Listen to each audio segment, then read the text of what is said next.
A7 news Andhra. Lingapalem మండలం ధర్మాజిగూడెం గ్రామంలో ఈరోజు భారత రాజ్యాంగ ఆమోద దినోత్సవం సందర్భంగా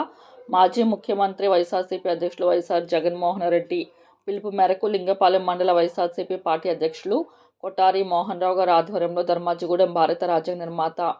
డాక్టర్ బిఆర్ అంబేద్కర్ విగ్రహానికి చింతలపూడి నియోజకవర్గ వైఎస్ఆర్సీపీ కన్వీనర్ ఖమ్మం విజయరాజు, వైసీపీ నాయకులు పూలమాలలు వేసి నివాళులర్పించారు. ఈ సందర్భంగా విజయరాజు మాట్లాడుతూ భారత రాజ్యాంగ ఆమోద దినోత్సవం సందర్భంగా ఈయన ప్రజలను వివరించారు. ఈ కార్యక్రమంలో మండల పార్టీ అధ్యక్షులు కొఠారి మోహన్ రావు, లీడ్ క్యాంప్ మాజీ director Songa Sandeep,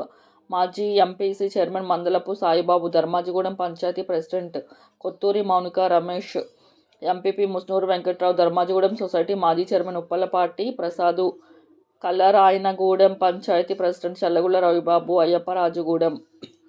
panchayat president Annappaneni Shantharao, Modicherla panchayati president Ravigudayya, Mathamgudem panchayati president Podila Prasadu, Tadepalli Shantharao, Tochilaka Rayudugudem panchayati MPTC Podila Baburao, senior నాయకులు మోరంపూడి జగన్, ఏలూరు మాజీ ఎస్సీ సెల్ ప్రధాన కార్యదర్శి నూతలపాటి శ్రీనివాసరావు, మాయ సత్యనారాయణ తదితరులు నాయకులు, కార్యకర్తలు పెద్ద సంఖ్యలో పాల్గొన్నారు.